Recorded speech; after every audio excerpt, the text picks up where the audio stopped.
right, this video will walk you through a way to use your graphing calculator to find the estimations for Newton's method.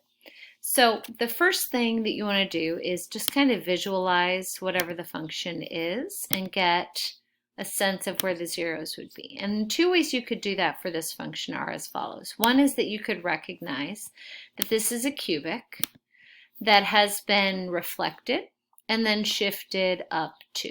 And that comes from sort of visualizing this as negative x cubed plus 2.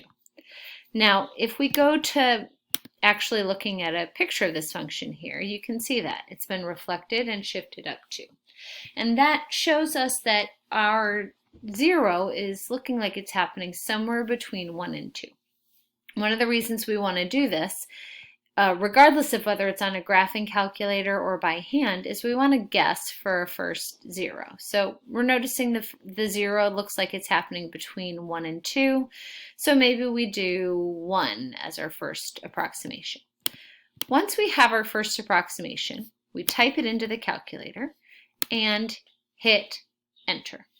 And that puts it in as our answer. So now if I click second and then this negative key, that is now 1 because that was what I just hit enter on.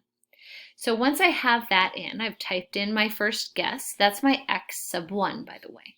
To find my x sub 2, I'm going to use Newton's method, which means that I'm going to take that same answer.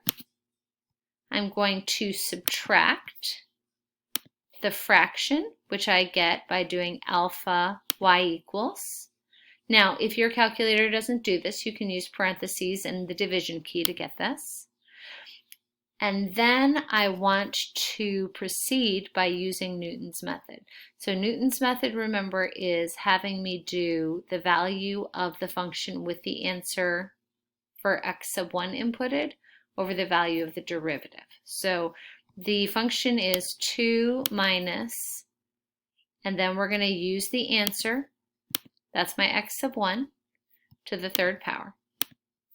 And then in my denominator will be my derivative. And the derivative of 2 minus x cubed is negative 3x squared.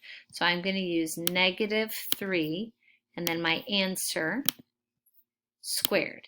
And one nice thing about doing it this way is that once I hit enter, so previously my 1 was my x sub 1. And then once I hit enter, I get my x sub 2 estimate. And then if I hit enter again, I'm going to get my x sub 3 estimate because all of these answers are going to use the previous value right here.